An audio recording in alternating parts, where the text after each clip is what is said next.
In the 4th century, when the Roman Empire stretched across much of Europe, a child was born who would one day become one of the most beloved saints in both East and West, Saint Martin of Tours, the humble soldier who became a shepherd of souls.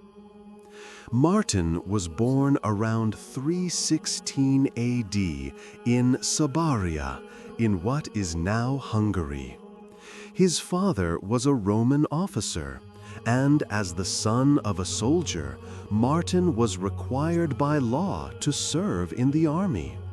Yet from childhood, his heart leaned not toward war, but toward God. At the age of 10, he secretly began attending a Christian church, even though his family was pagan. Something in his soul recognized the truth of Christ. When Martin was about 15, he was enrolled in the Roman cavalry. He served in Gaul, modern-day France, and was known for his kindness, discipline, and humility. Unlike other soldiers, Martin refused to curse or mistreat anyone. He helped the poor and prayed constantly. One cold winter day, Martin was riding near the gates of Amiens when he saw a half-naked beggar shivering in the snow. No one stopped to help. Moved by compassion, Martin took his sword, cut his warm military cloak in half, and gave one half to the beggar. That night, Christ appeared to him in a dream, wearing the very half cloak Martin had given away. The Lord said to the angels, "Martin, still a catechumen, has clothed me with this garment." When Martin awoke, his heart burned with divine love. He was baptized soon after, at the age of 18. Though still a soldier, he decided he could no longer take part in violence.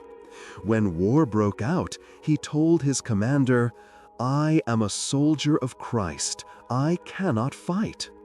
Accused of cowardice, Martin volunteered to go into battle unarmed, but before he could, peace was declared. After leaving the army, Martin sought a life of holiness. He became a disciple of Saint Hilary of Poitiers, a great defender of orthodoxy against the Arian heresy.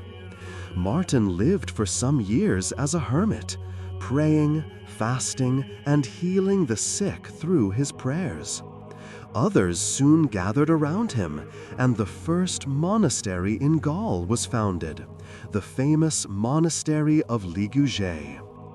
Martin wished only to live quietly with God, but the people of Tours saw in him a true man of prayer. When their bishop died, they begged Martin to take his place. The humble monk hid from them, not wanting such honor. But the people found him, brought him to Tours, and consecrated him as bishop in 371 AD. As bishop, Martin continued to live simply. He wore the same rough cloak, ate little, and spent hours in prayer. He refused to live in a palace, choosing instead a small cell outside the city, where he could pray and serve the poor. He founded another monastery there, Marmoutier, which became a center of spiritual life in Gaul. Many miracles were attributed to Saint Martin. He healed the sick, cast out demons, and even raised the dead. Once, when he came upon a pagan temple, he fearlessly tore it down. Another time, he confronted a man possessed by evil spirits. When Martin prayed, the demons fled in terror. Yet through all this, he remained humble, saying, "It is not by my power, but by the name of Christ that these things are done." Martin also worked tirelessly for peace within the Church. He defended the innocent, reconciled enemies, and even stood up to emperors when they acted unjustly. His courage came not from pride, but from his deep faith that love was stronger than fear. In his later years, Saint Martin continued visiting his flock, caring for the poor, and reconciling those who quarreled. When he felt his end was near, he said to his disciples, "If I am still needed, I will not refuse the work. May your will be done, O Lord."